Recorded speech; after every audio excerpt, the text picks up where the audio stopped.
আসসালামু আলাইকুম, সবাইকে শুভ সকাল। আলহামদুলিল্লাহ, আল্লাহর কাছে লাখো কোটি শুকরিয়া। আমি আঙুরের বীজ লাগাইছিলাম, ওই যে বেগুনি কালারের আঙুরের বীজটা। তো যত্ন করতে গাছে কাউকে জানাই নাই এতদিন। তো আমি আমার দোকানের সামনে চালের এক সাইড কইরা সেই চারাটা যত্ন করতে করতে বড় হইতে হইতে বেশ ঝাপসা শুরু হয়েছে আর কি।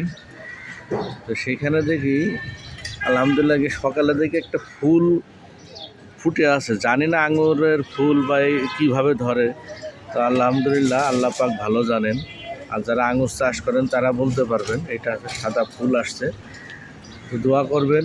আসলে গাছগাছালি, পশু পাখি এগুলো আমি নিজে পছন্দ করে পালি এবং খুব ভালো লাগে আমার। ঢাকা শহরে আসলে খালি জায়গা নাই, তো যতটুকু দোকানের সাইডে পাশে এই যে আমার কিছু গাছ নিচে আছে।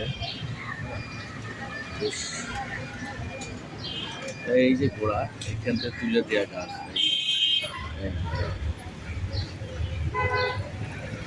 নিচে ওই ক্যারেটে, ওই যে ক্যারেট আছে, ক্যারেট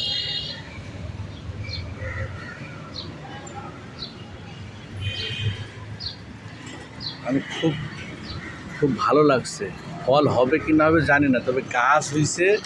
আমার খুব বিশ্বাস ছিল যে দেখি চেষ্টা করে। তো প্রতিদিন সকাল বিকাল পানি দেওয়া হয় গাছটাকে সুন্দর করে।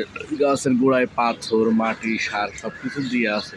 দেখা যাক আল্লাহ তাআলা কত কীভাবে ইয়ে হয় আর কি। দোয়া করেন।